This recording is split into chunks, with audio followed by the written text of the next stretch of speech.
Ai, nüüd löövad küll kindlasti naisperel silmad säramast. Vaadake seda uhket ja kaunist lauda. Me hakkame rääkima dekoratsioonidest, sest aasta lõpp on lähenemas, jõuluaeg on tulemas ja kes muu oleks parem selle teemal rääkima kui Inno. Ja tervist, jõuluaeg on õige varsti käest. Väljas on juba pime ja tahaks sära, valgust, sädelust.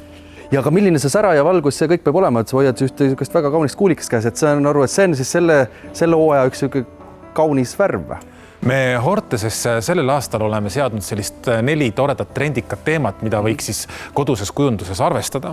Ja selline võlumets oleks üks selline tore teema, ehk siis jõulud, saladuslik ootusaeg, haldjad, päkapikud. Ehk me kutsumegi selle aasta jõulude ajal just võlumetsa. Ja mis siis võlumetsas on? Siin on hoopis teistmoodi, kui me oleme traditsiooniliselt harjunud. Ehk siis traditsioonilised värvid, punane ja roheline ja kuldne on hoopis kadunud ja asemel tulnud sellised pehmed, õrnad, udused, samas natuke karged toonid, mis on hoopis teistsugused ja põnevad. Võlumets ehk siis nagu nii-öelda muinasjutumets, kus siis ootavad ees meid haldjad ja päkapikud ja põnevad sellised loomad ja siis ka kõik sellised ootust ja sellist sära tekitavad värvused ja toonid. Mina isiklikult soovitaksin just kasutada sellel aastal sellist rohket kaunistust, et kui näiteks meil on jõulud, jõululaud, me tavaliselt lähme kellelegi külla, lähme lapsed tulevad esivanematele külla, siis on just võimalik ka dekoreerida seda sama jõululauda selliste toredate Ma saan sellisega sulge panna, lilled, asjad, kristallid ja ka kuulikesed sisse, et kõik see nagu on sel aastal selline nagu trendikas.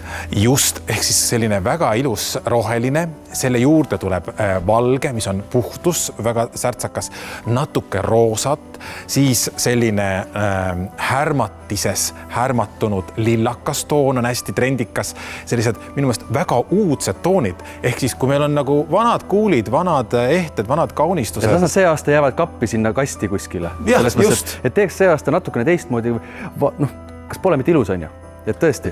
Ja nende selliste teemade juurde või trendide juurde minnes, et see ongi nagu just see idee, mida tänasel sellisel uuel jõulul pakkuda. Sametit, natuke sellist pastelset tooni, kõik väga hästi.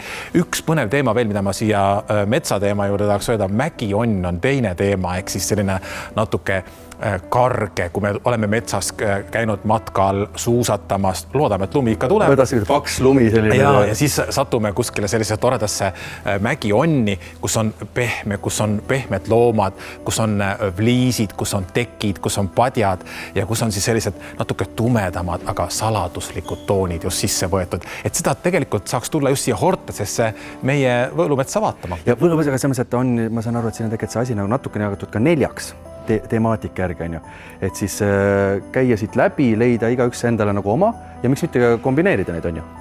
Just, ehk siis, et see, kui tavaliselt tulla ja hakata valima midagi uut, siis mina isiklikult soovitan, et võtke aeg. Võtke pere, võtke lapsed, hakake vaatama rahulikult, sest valikut on hästi palju, detaile on hästi palju ja neid detaile saabki kombineerida ka oma koduses maailmas.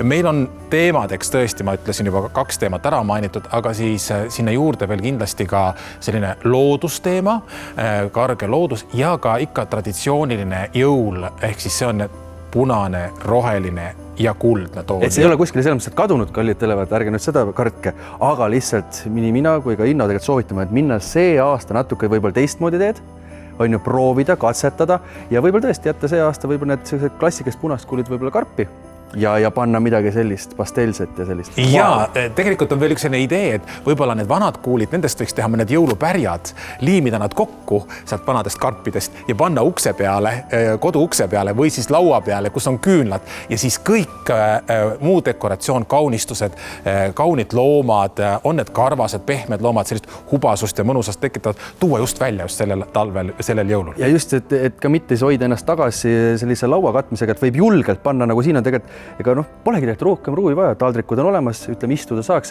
et seda nagu julgelt katta siis. Ja siis ongi nagu see, et oleks meeleolu.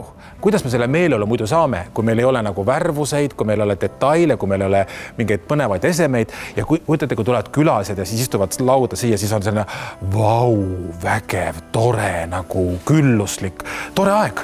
tore aeg kindlasti ja tore aeg hakkab Ortesis juba sel hetkel pihta, kui te tulete sellest välisuksest sisse.